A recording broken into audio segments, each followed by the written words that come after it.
Hello, this is David Hall, and it is my pleasure to welcome you all to Day 4 of our series of IoT conference tracks within the IoT Days online event, presented by the IoT M2M Council. The topic for Track 1 today is Connectivity in IIoT, and is sponsored by Tellit. You can see the full schedule in the Resources section of your interface. Before we begin, we want to cover a few housekeeping items. At the bottom of your screen are multiple application widgets that you can use.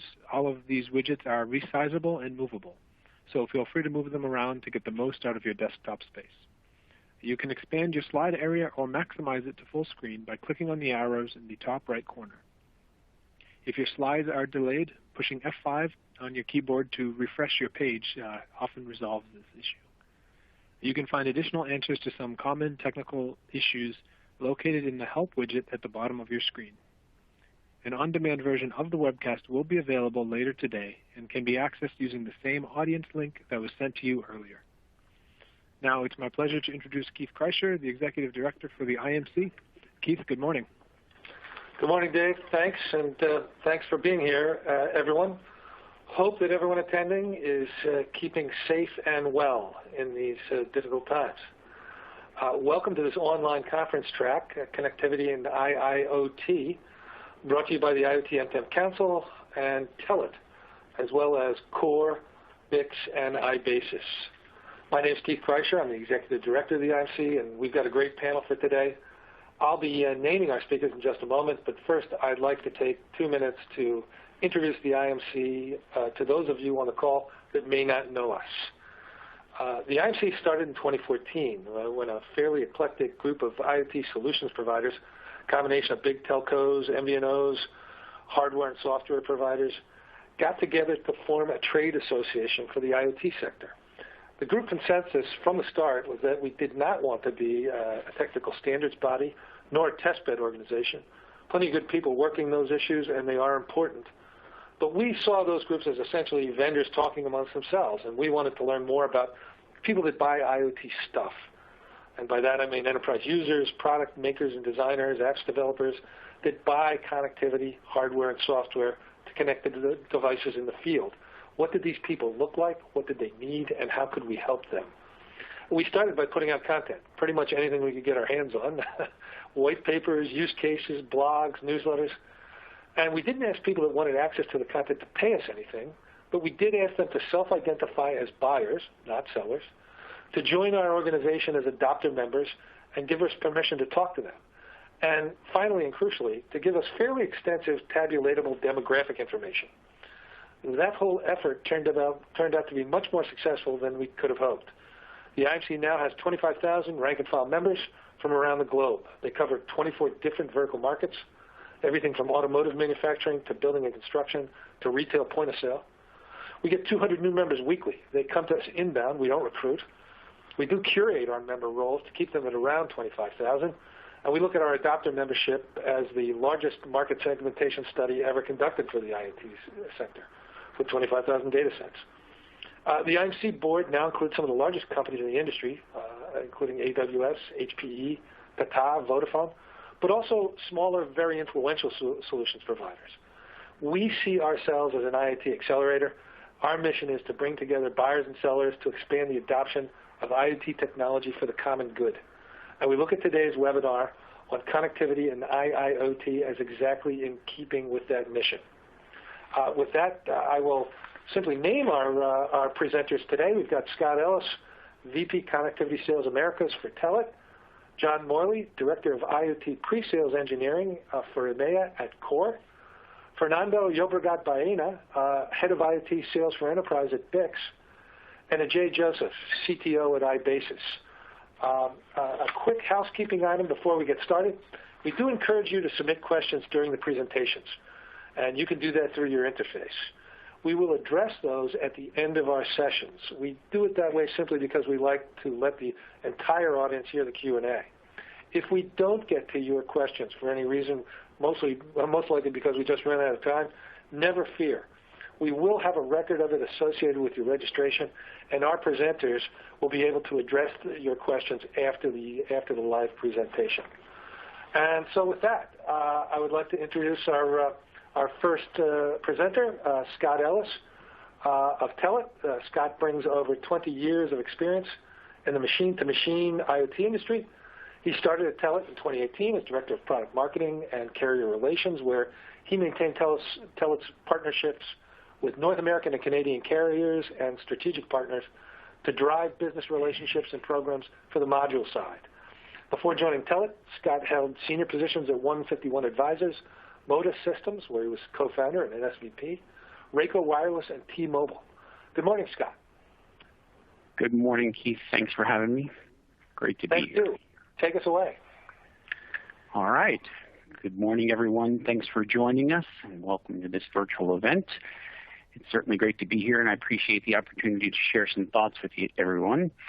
I'm glad we're having this virtually, but it will be nice to get back to in-person events at some point in the near future. So today I wanted to talk a little bit about buying cellular data plans and how things are changing as we move into a 5G world. And so we're going to get right into it, and I'll share a couple thoughts about who Tellit is and where we're going and how 5G is changing the way we're looking at our data plans. So for those of you not familiar with Tellit, quick overview. We take a connect and manage to scale approach to the space. We're a true pioneer in this industry.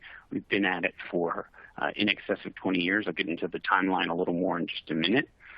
We're an enabler for the Internet of Things. We provide many of the core products and services that enable these solutions to work out in the marketplace, whether that be mission-critical connectivity, security, or focus on scalability and enterprise-grade performance.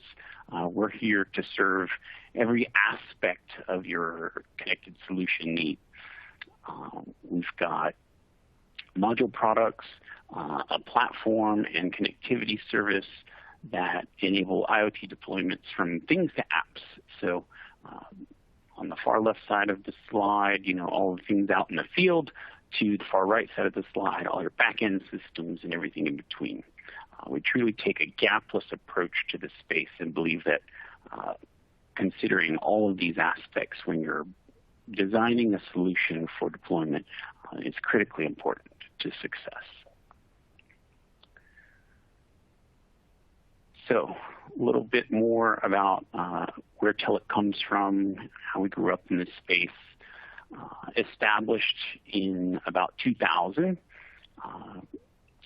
as a result of several mergers and acquisitions, including the Motorola radio module division, cellular radio modules, traded on the London Stock Exchange since about 2005, which is about the same time that I got into this particular space.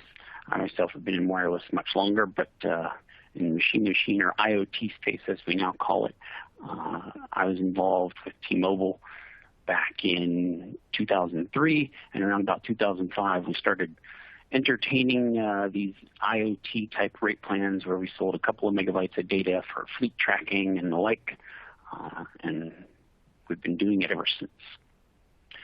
So around 20 years of experience on modern day, cellular networks and infrastructure, all the way from 2G and CDMA through today, 5G and beyond.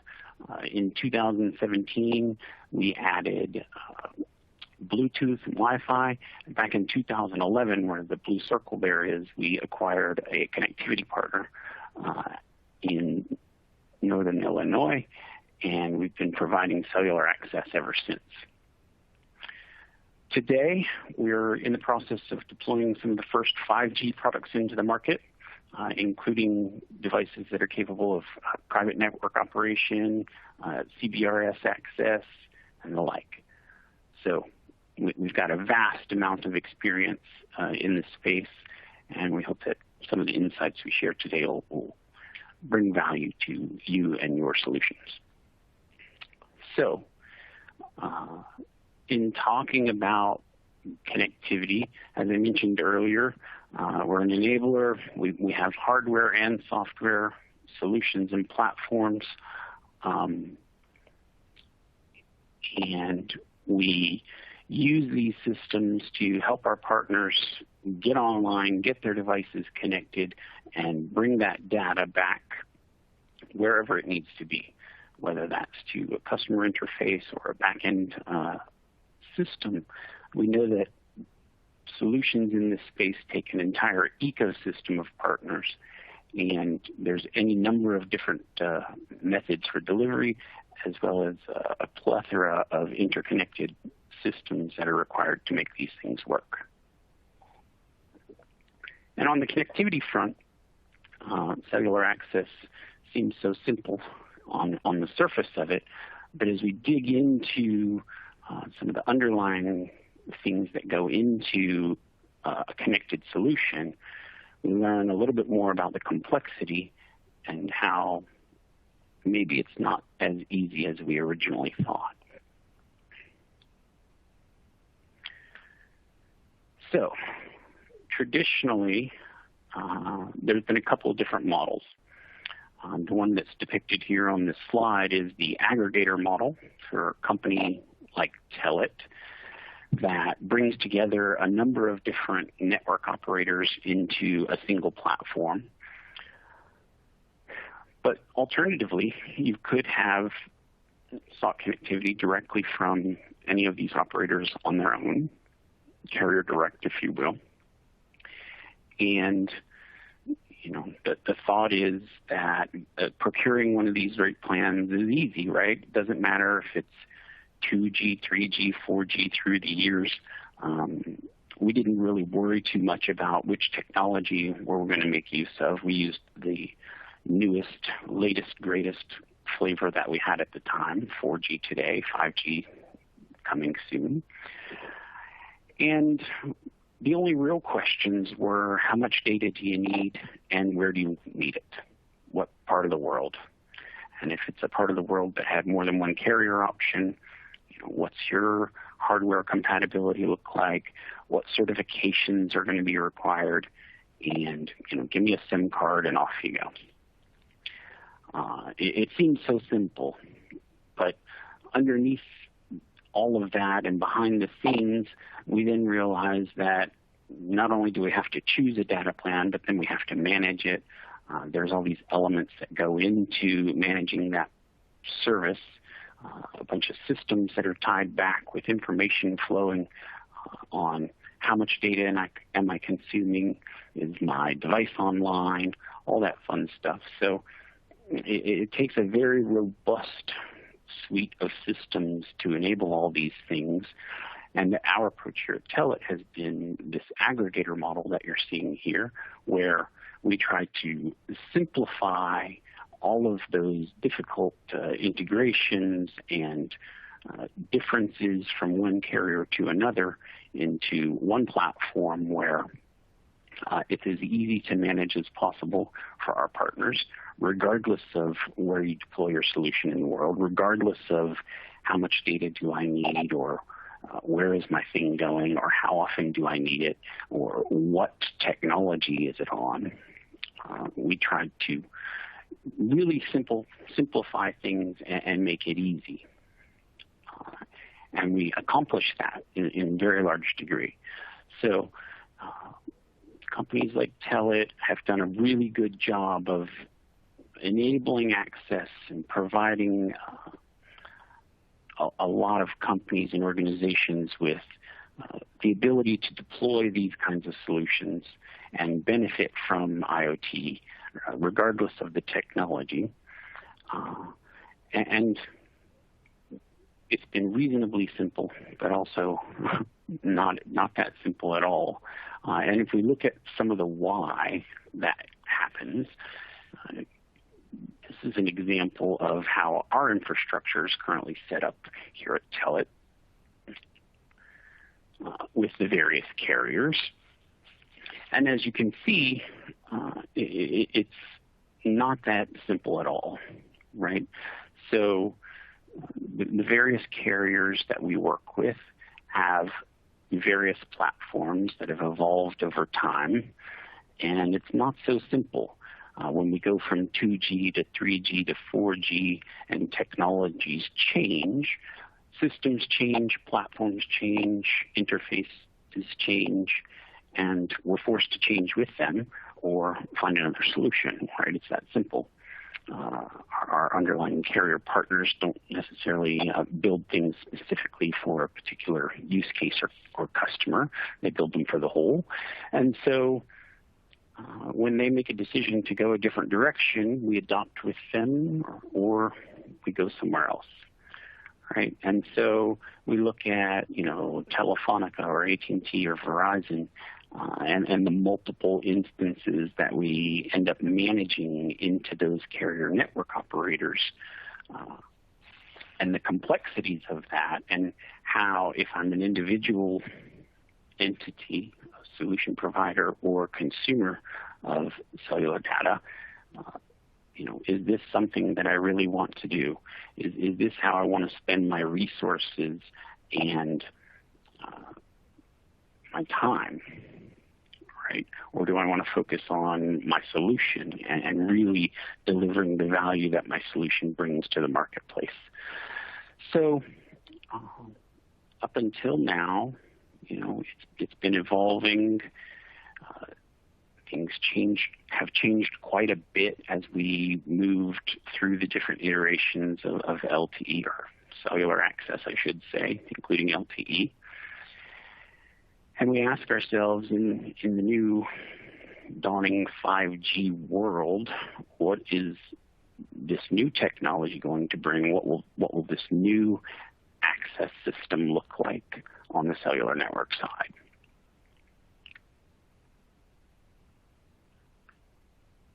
And so we're all familiar at this point with 5G and the promise that it holds. There's a lot of hype, there's a lot of excitement, there's a lot of capability that's coming in these new networks. The speed, and not only speed of data throughput, but speed of access is enabling a multitude of new opportunities, both in the industrial setting and consumer setting, that seem extremely exciting, are being invested heavily on, and have tremendous potential. No one doubts that. And with these new networks, we've got new opportunity in the industrial space to build in some of this cellular connectivity and maybe simplify things on the factory floor as far as getting all those machines connected. But what we need to think about before we get too far down the path is, what does the new technology mean to me in designing my solution for the marketplace? And what are the things that I need to consider that are different, that are different from they have been with 2G, 3G, 4G, right? What is this new 5G thing, and how does it impact my selection? So the new 5G standards kind of rest on three pillars. And if you've been following the development of the space, you're familiar with some of these, but we'll talk a little bit about them and how they're different and potentially impactful to how I choose my plan going forward. So the three pillars as they're being discussed are enhanced mobile broadband, so your massive content opportunities, right? Extreme amounts of data, whether they be on video or aggregating tons of sensor data, these kinds of things. I need it extremely fast, right? Massive content, massive throughput. I want gigabytes per second. These are supported now through the standards. They are many times in excess of what we're seeing on 4G, or the promise is that, right? We're currently seeing over a gigabit on LTE, Cat 18, Cat 20, but the promise here is for multiple gigabits, right? Second one is going to be massive control. And when we see massive control, we're talking about things like autonomous driving, industrial automation, drones, robots, vehicle communications, emergency services, all of these things that need extremely low latency or extremely small response times. And 5G is capable of delivering on this promise, but again, it's new, right? How do we account for this? How do we build this into our systems? How do we compare one versus another on our network options? And is this an important element for my application?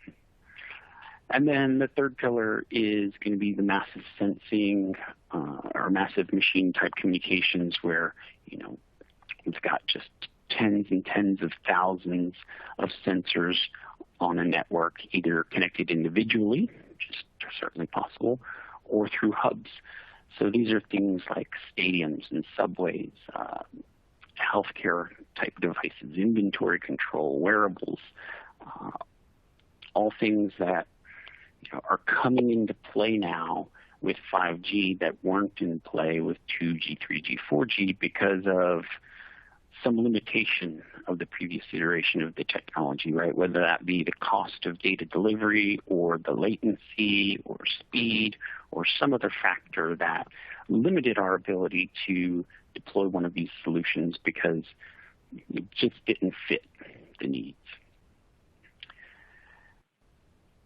And so the real question starts to become, when we look at these new pillars that we haven't dealt with before, how will our carrier partners look to monetize these elements? What will be their differentiator? We've already learned about the different variations in 5G, millimeter wave, CBRS, and some others. Is 5G going to be a narrowband IoT and M1, or is it going to be all-inclusive with all of this high-speed stuff?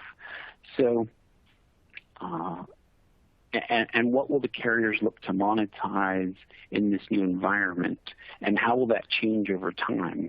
And what elements will need to be incorporated into our systems in order to accommodate those, right? So today, when I shop for wireless data plans, as we said, we look at how much data do I need and where do I need it. But tomorrow, as I shop for those same plans, I have to consider maybe one of these three elements because of the nature of my application.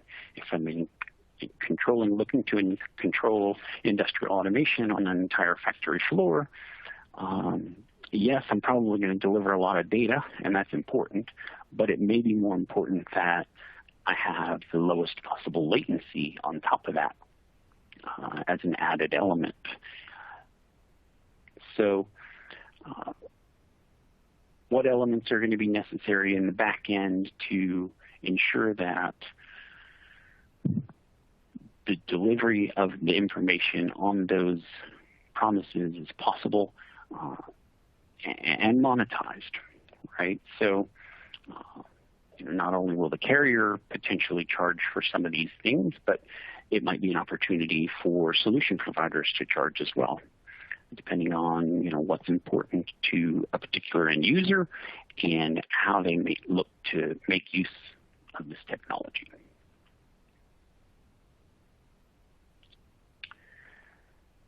So the other things that have become clear as we move into this 5G space, early adopters are extremely focused on hardware, right? Data speed is key to their early adoption. They're largely price insensitive, and they're focused on mitigating failure risk. And so speed to market is the ultimate essential element, and not necessarily so much focus on cost.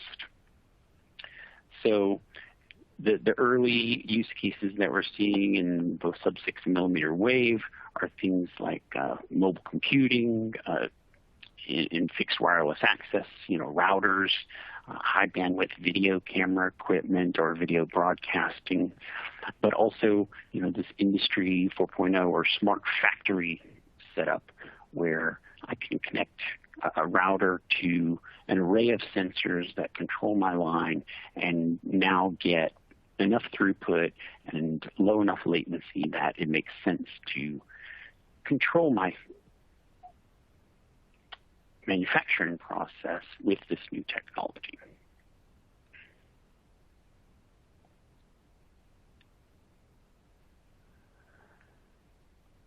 And so the early implications of these first few use cases are that my enhanced mobile broadband or my high data throughput options are under price pressure.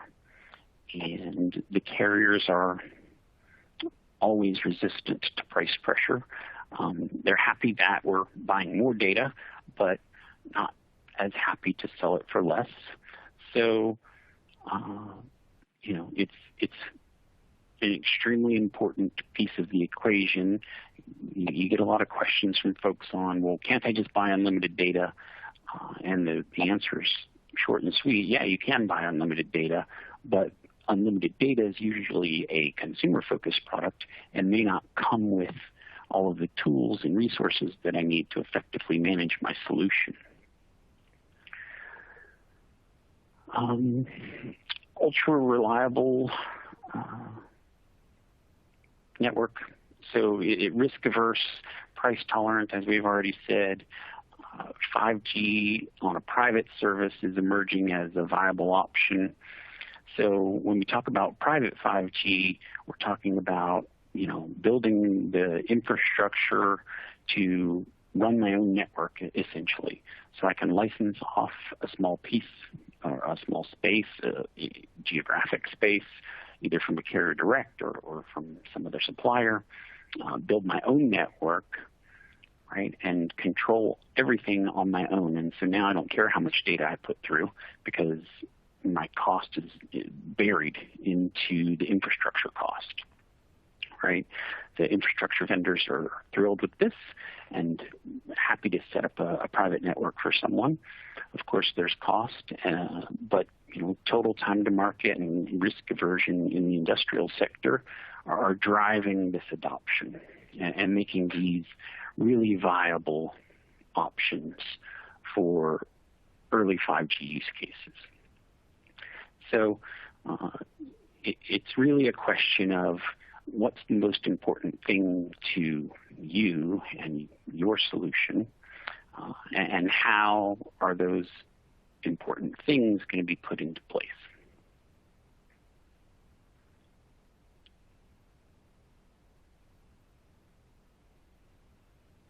This graphic represents decision criteria or a small matrix, if you will. And up until now, when we looked at evaluating the performance or the viability of a particular option on cellular, we looked at these kind of bottom left elements: battery life, cost of the data, the coverage area for that data, and maybe peak data rates, right? So maybe if I, on occasion, needed to send a larger burst of information, the peak data rate was important to me. In most IoT cases, not so much, but in some it is. And now we introduce a couple of new dimensions, which are reliability and low latency. And there's another that's not even listed here that we've started talking much more about lately, and that one is security.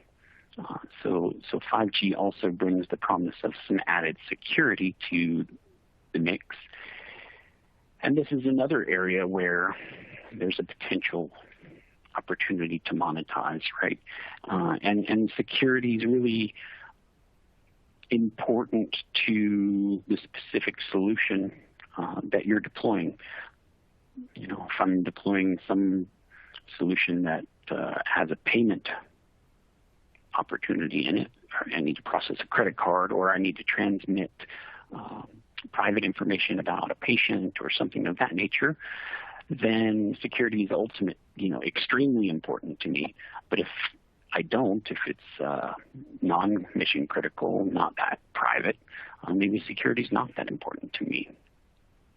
So the gist of the message here is that, with the introduction of 5G and some of these new elements on the network side, latency, reliability, how are we going to see the monetization of those elements?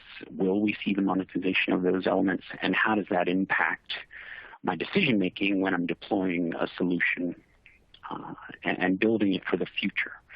Because there's nothing worse really than setting up a solution and getting a year or two out of it and then having to make a change that's massive in order to support future deployments. And so as you consider 5G in your solution architecture and you start looking at how you're going to deliver all of that data from your application back to your servers, it's extremely important to ask yourself, what's the most important element? What are the things that I need to focus on for my long-term viability with my solution? And so really taking that gapless look, that holistic approach to your deployment is critically important. No two solutions have the same set of needs and requirements. We have to consider, 5, 10 years down the road, what's going to be different, what will change on the network side that will impact how I buy or what I buy or when I buy connectivity or different services to support my solution. And who do I look to help me make those decisions and design the best possible solution for the future? So at Tellit, we look to do all those things, and we'd love to partner with you to bring your solution to market. We offer consultative type services. We offer connectivity starter kits.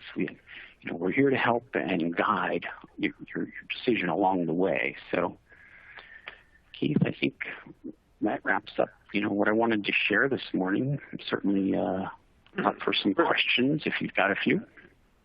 I do. I've got some of my own, in fact. Excellent.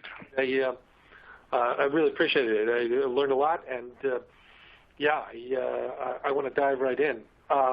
Great. Start out with one question that is regarding your three pillars: massive content, massive control, massive sensing. Obviously, the commonality there is massive, but if you don't need massive data, do you need 5G? Do you have to build on 5G today, I guess is the question. Well, and it's a great question, and I think at the moment the answer is no, right? The true 5G high-speed, high-throughput solutions are still very new in the marketplace. Hardware is still going through certification efforts with carrier and industry standard and being designed in.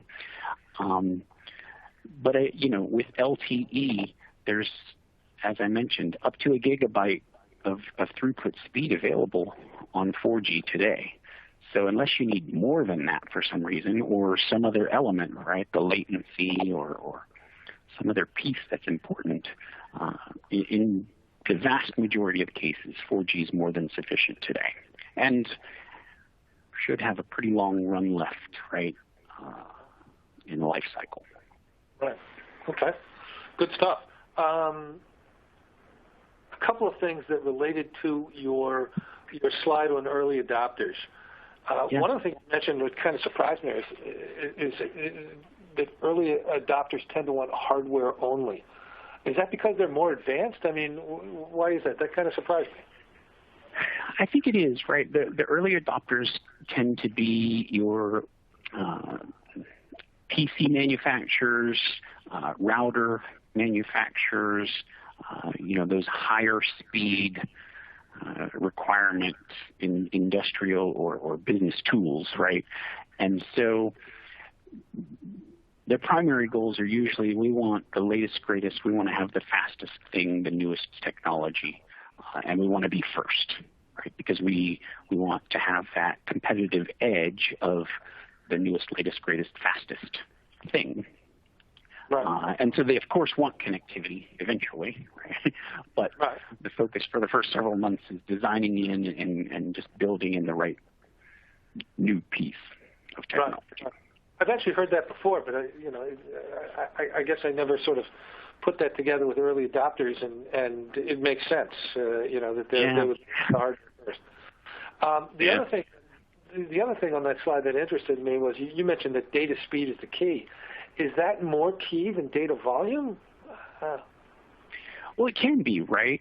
So if you're looking at, I want to control a drone, for example, or a vehicle, for that matter, I don't necessarily need to stream a very large volume of data to control where my thing goes. If I'm just steering off of coordinates or whatever else, I mean, video is a different story, but if I'm really just driving by the data, it's not a lot of data, but I need it extremely fast, because if I'm too slow to make an input, it can have terrible consequences, right? I can crash into a tree or whatever else. So, the latency is becoming a selling point and an enabler of new opportunities in the space.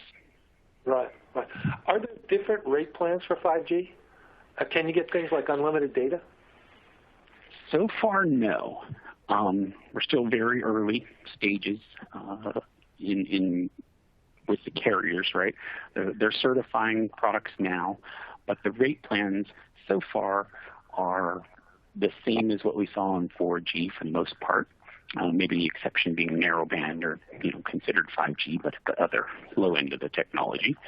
But yeah, at this point in time, we're using what we've got that's sort of left over from 4G, and it's okay. But as we develop more of these applications and we demand more and more data throughput, I think you're going to have to see some breakaways and focus on speed or latency or the amount of data that I want. Right. The pricing factors. Right. And thanks for that. I think I know the answer to this next question, but I'll put it out there. So does Tellit have the ability to support all technologies such as 5G, NB-IoT, Cat-M? Yes. Right. Yes, across the board, everything A to Z. Again, like I said earlier, Wi-Fi, Bluetooth, 5G down to narrowband, everything in between. Yes. I know. Getting back to the specific slides in the presentations, you mentioned speed to market being a big factor in the success of an IoT deployment. What are some common best practices that people can think about to increase speed to market? Well, I think the ultimate best practice is just education, right? Before you make any of the major decisions that are going to dictate the future of your application, ensure that you've talked with a variety of ecosystem partners and validated your thoughts or invalidated your thoughts. So, you've been around in this space for a long time, as have I. Nobody can do it alone, right? It's very, very difficult to go start to finish. I'm going to build my own thing and do it all myself. Their partners are just a must. And so discussing what you have in mind, discussing the longevity and what your goals are for your application with some of those ecosystem partners, I think is just the best thing you can do to ensure success. Right. So talk to people. Really just talk to people, because when I had this idea for my solution and I started architecting it out a year or two ago, things were very different in this space than they are today, because we're changing so fast, right? The technology is evolving so quickly that what was right then isn't necessarily right now. Maybe it is, maybe it isn't. But right. No, it's always a question of interest. And then from me, I'll finish up with security in 5G. You mentioned that as a sort of a selling point. Is that on account of 5G's ability to handle things like, distributed ledgers? You hear a lot about blockchain, security. Or is there more to it than that when it comes to security? It's not an area that I'm intimately familiar with, but I think the speed and the lower latency are enabling those kinds of features for sure. And then just the increased scrutiny on what's going on with our networks.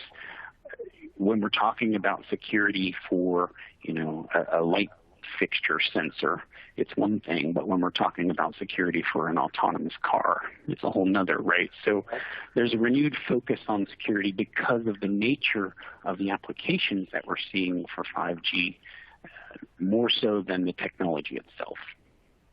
Right. So security's always been important to us, but never more so than now with what we're building connectivity into, right? All of our factories, all of our things. In fact, with our regular surveying, we see, for the longest time, we in the industry, wink, wink, nudge, nudge, we're talking about security long ago, but it seems like, in our adopter surveys, we're seeing more and more stronger interest in security, and I think that's surely a good thing. Like you said, yes. Given we're building connectivity. It's kind of like insurance. Nobody likes paying for it, but we all know we got to have it, right? Yeah, absolutely. Hey, Scott, with that, we're up against it. I thank you so much for your time and your presentation this morning. Scott Ellis, VP of Connectivity Sales Americas with Tellit. Thank you so much. Thank you as well.